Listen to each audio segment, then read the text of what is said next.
அஸ்ஸலாமு அலைக்கும் வரஹ்மத்துல்லாஹி வதஆலா பரகாத்துஹு.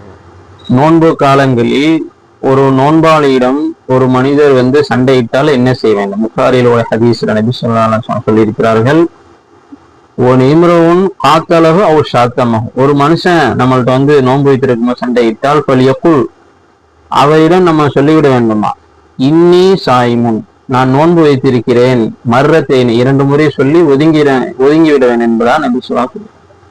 அதே ஹதீஸ் நபி ஸல்லல்லாஹு அலைஹி வஸல்லம் இந்த நோன்புனுடைய சிறப்பை பற்றி அழகான முறையில் கூறியிருக்கிறார்கள். அஸ்ஸியாமு ஜுன்னத்துன், நோன்பாகிறது பாவங்களிலிருந்து காக்கக்கூடிய கேடயமாகும்.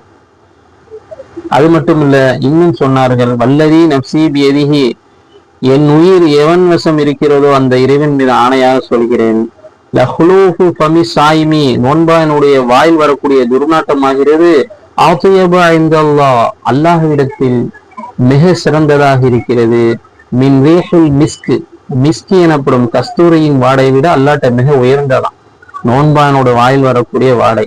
அவ்வளோ சிறப்பு இருக்கு பாருங்க, சுப்ஹானல்லாஹ். இன்னும் சொன்னார்கள், ஏன் அல்லாஹ் தஆலா அவ்வளவு சிறப்பை கொடுக்குறான் என்றாக்கா, யசுருக்கு தஆமஹு, அவன் எனக்காக வேண்டி உணவை விட்டு விடுகிறான், வஷ்ராபஹு, குடிப்பதை அருந்துவதை விட்டு விடுகிறான், வஷஹ்வத்துஹு, மனோ இச்சைகளை விட்டு விடுகிறான். அல்லாஹ் சொல்றான், அஸ்ஸியாமுலி, நோன்பாகிறது எனக்காக உள்ளது, ஆகையால் நானே அஜிஸ் பிஹி, அவனுக்கு கூலி கொடுக்கிறேன் என்பதாக நபி ஸல்லல்லாஹு அலைஹி வஸல்லம் அவர்கள் கூறினார்.